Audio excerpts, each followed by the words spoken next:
सड़क किनारे एक बूढ़ा आदमी अपने फोन में व्यस्त खड़ा था। उसे बिल्कुल अंदाजा नहीं था कि कोई उसे लगातार घूर रहा है।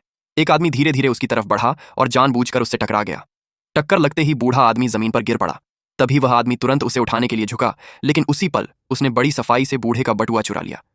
उसे क्या पता था कि वह साधारण बूढ़ा आदमी नहीं, बल्कि एक मशहूर शिकारी था। चोरी करने वाला युवक गैब्री था। कैश निकालने के बाद उसने लापरवाही से बटुआ सड़क किनारे पड़े कूड़ेदान में फेंक दिया। लेकिन जैसे ही उसने सिर उठाया, उसके सामने एक पुलिस अफसर खड़ा था। गैब्री के लिए पुलिस से बचना कोई नई बात नहीं थी। मौका देखते ही उसने तेजी से हाथ घुमाया और अफसर की टोपी नीचे गिरा दी। अगले ही सेकंड वह पूरी रफ्तार से भागने लगा। सालों की चोरी और भागने के अनुभव की वजह से उसने पुलिस को आसानी से चकमा दे दिया। कुछ देर बाद वह एक ऊंची ऑफिस बिल्डिंग के बाहर पहुंचा। कांच की खिड़की से उसने अपनी दादी को देखा, जो अपने बॉस से डांट खा रही थीं। यह देखकर गैब्री के अंदर गुस्सा और अपराध बोध दोनों भर गए। वह अपनी इस जिंदगी से निकलना चाहता था और अपनी दादी को बेहतर जिंदगी देना चाहता था। इसी वजह से वह चोर बना था। चोरी किए हुए $40 से उसने अपनी दादी को खाना खिलाया।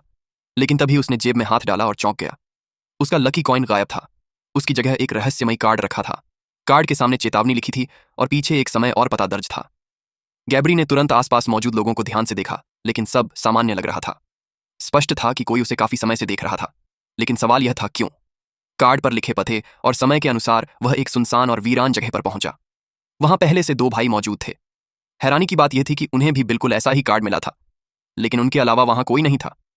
आखिर यह सब कौन कर रहा था? कुछ देर बाद तीनों एक संकरे रास्ते से जंगल के अंदर जाने लगे। जंगल के अंदर कदम रखते ही उन्हें एहसास हुआ कि उनके फोन के सिग्नल गायब हो चुके हैं। तभी आसपास पेड़ों की शाखाएं टूटने की आवाज आने लगी। गैब्री ने सावधानी से चारों तरफ नजर दौड़ाई। फिर अचानक उसे अपने फोन पर देखा हुआ नक्शा याद आया। अगले ही पल उसे पूरी सच्चाई समझ आ गई। पूरा जंगल दरअसल एक विशाल भूल भुलैया था।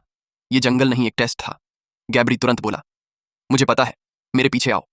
कुछ देर बाद उनके सामने एक विशाल दीवार आ गई, लेकिन रास्ते में एक भारी लोहे का गेट बंद था। तभी पीछे से एक लड़की उनके पास पहुंची। वह भी उसी रहस्यमयी कार्ड की वजह से वहां आई थी। लड़की गेट के पास गई और उसने अपने गले में पहना चाबी जैसा लॉकेट निकालकर ताले में लगाया। लेकिन कुछ बार घुमाने के बाद उसे एहसास हुआ कि ताला नकली था। असली तरीका गेट खोलने का कहीं आसपास छिपा हुआ था।